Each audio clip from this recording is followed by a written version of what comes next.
Yeah. Lil Brunson back at you with the back at you, and I am the best reporting on the Eagles. Listen. It's early in the morning. Early in the morning. By the time you see this video, it'll probably be around the time for lunchtime with the bullies.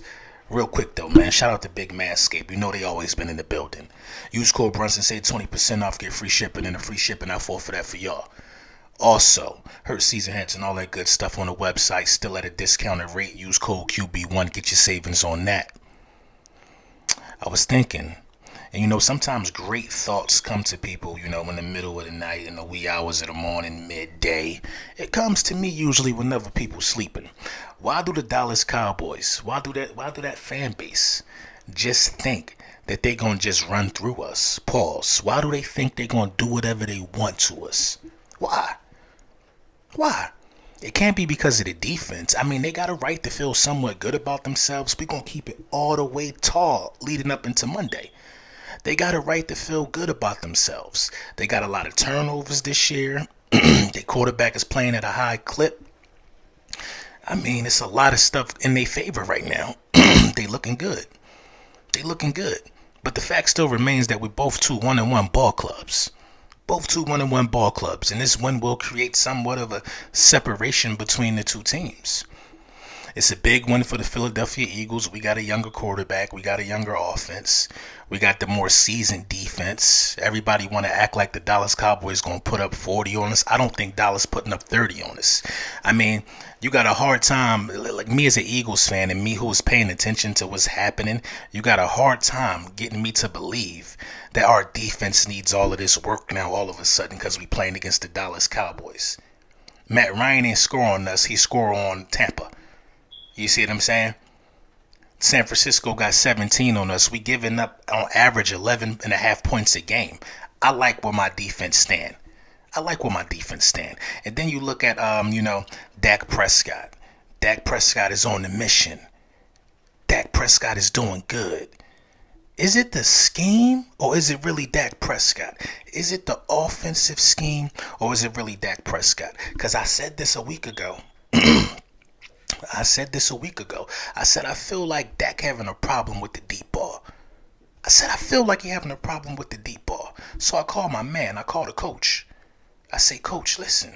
And listen, the coach going to be on just about every week to give some intel on quarterbacks that we going against for the upcoming week. So I call him. I say, Coach,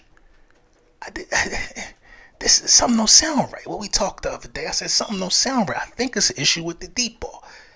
The coach is like a computer. The facts just start coming out. I say, Coach, put that in the form of a video. Because you one of them ones, Coach.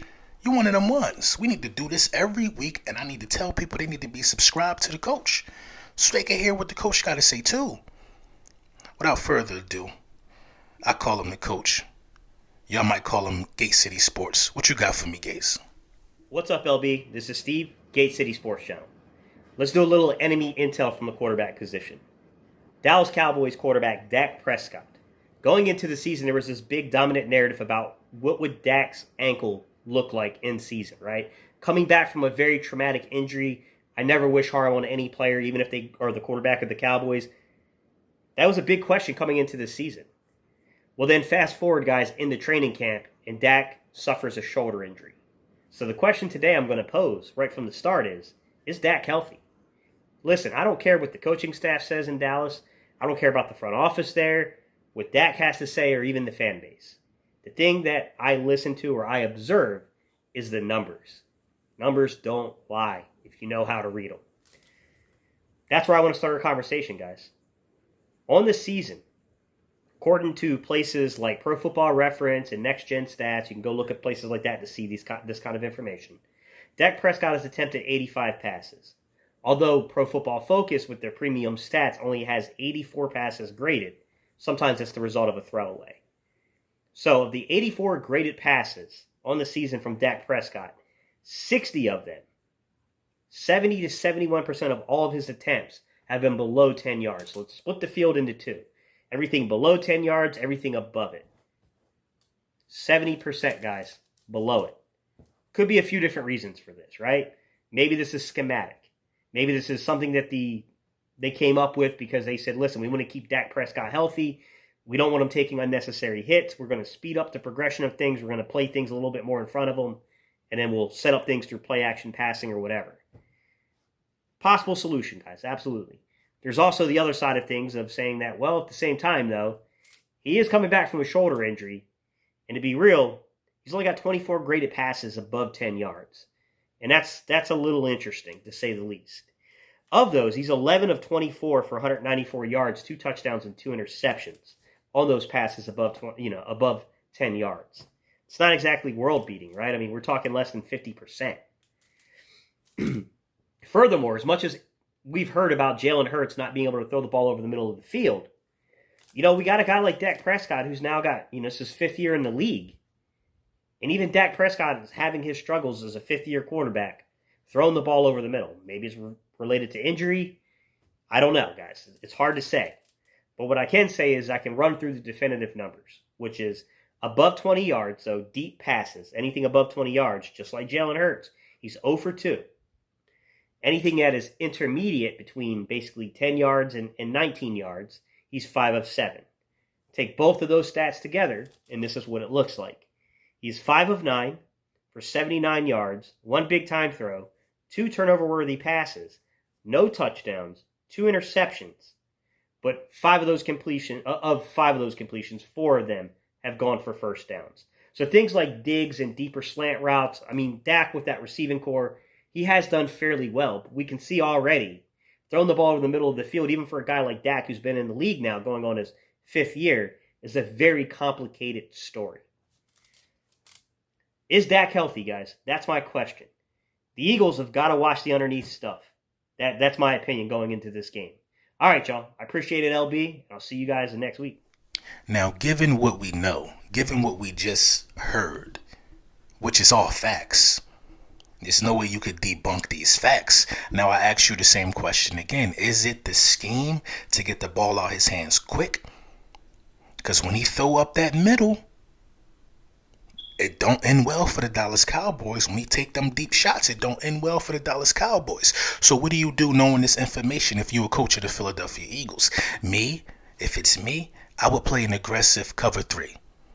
I would play an aggressive cover 3. If we treating this like it's a real football situation, and you know what I'm saying, and one of the coaches point out to me, like, listen, one of the scouts or coaches say, listen, man, he can't throw deep. And it's up to us to come together with a game plan. I think the game plan is an aggressive cover 3. An aggressive cover 3 that chooses sides. Let me be clear about this. When you got cover 3, you got 3 guys, you got 2 cornerbacks drifting back, and you got 1 safety playing that middle. So the deep shot should be covered. Then you got your other linebackers. Sometimes they have cornerbacks in these positions that go to the outsides. I want one to go to the flat, and I want the other to go to the outside, based upon how the Dallas Cowboys are lined up.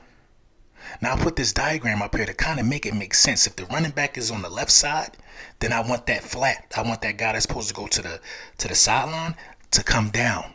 Come down. Watch the quick pass. Jam them. I think we can get these boys. Let's force them to go over the middle. And then when when they find out that they can't throw the way that they've been throwing on everybody else, then they're going to try to mix in some run. Listen, this team is not unstoppable. That's the bottom line. If we can find these holes and we can find these gaps, it's up to the coaching staff to do it at a higher rate, because they actually are getting paid to do it. They're actually getting paid to do it. I think that this game is going to be a chess match. These dudes is not about to walk up and down the field and disrespect us like they think they are. I'm not willing to believe that. I'm not willing to like my pride in this week of football means so much more to me than for me to sit up here and make a video and say, I don't know if we can do it. We've beat these. We've done it. They in a division. How do you not know if you could do it? I remember the Patriots running their division for years with Tom Brady, and the damn Dolphins will find a way to beat them. The Jets will find a way to make it close. Y'all remember that? Y'all remember that though, right? The message from me to y'all is not we can't do it. Monday is coming fast. Thursday night tonight is a game. The week starts tonight. The message from me to you all is that we can do it. The message from me is simply we can do it. We can do it. We can do it. I don't think it's even rocket science. I don't think it's rocket science. You got 2 weeks of film of these dudes getting the ball out their hands extremely fast. 2 weeks of film. You got to capitalize on your situations and your opportunities. If Dak throw the ball to you, catch it. Don't bobble it. Don't let him off the hook. Dak should have damn near 5 picks already. Don't let him off the hook. Make him pay for his mistakes. We haven't had a turnover all season. The only team in the NFL. You know what I'm saying? I don't know if that's a testament. And the defense been being stingy. I don't know if that's just how the ball has been rolling for us. You know what I mean? I don't know if that's just is what it is. But that cannot keep happening. I'm telling you. The ball just ain't bounce in our favor. We're going to get some turnovers this week. We're going to get some turnovers this week. We're going to get some. Zeke is loose with the ball sometime. Dak been throwing the damn thing to people. He just didn't get caught slipping that much. He has. This team who leads the NFL in turnovers right now in the Dallas Cowboys are going against a team who hasn't turned the ball over yet. You know what I mean? This team hasn't turned the ball over yet. And this team leads the league in turnovers. We haven't had a turnover. Do you understand that something got to shake in this game? This is a game that is at the perfect time. Listen, I don't know when the last time we played Dallas this early in the season. The NFL usually likes to, you know what I'm saying, let it build up, see where the record's going to go. But they trying to do that with the Giants this time. The Giants done. They losing to Atlanta. The Giants can't beat nobody in the NFL. But the Dallas Cowboys and the Philadelphia Eagles will clash on Monday night, and it's going to be a movie. It's going to be a movie. And when the Dallas Cowboys lose, I'm going to be right here. I'm going to be here. You will not be able to run from this one, Dallas. You will not. Dallas and Eagles week is one of my favorite weeks. Come on, let's be clear about it, man. The Giants in Washington just be non-existent. We just going to keep it a buck. They just non-existent. This is basically the Super Bowl. This is the Super Bowl of the NFC East. It's the Super Bowl of the NFC East, and it's been like that for a long time. We're going to go out here and we're going to take care of our business, man. But it's up to the coaches to have this team prepared and to have a flawless game plan. You got years and years in tape of Kellen Moore. Nobody got tape of our coaches in the style that we like to play. Now is the time to bring out the surprises. Because the offense was very much vanilla last week. Let me know what you think in the comments, man. I might try to, I think I'm going to have Law Nation on tonight. We're going to talk about the matchup more in depth. And it's just good things coming, man. I love y'all, man, and I appreciate y'all support. Lil Brunson back at you with the back at you. Have a productive Thursday.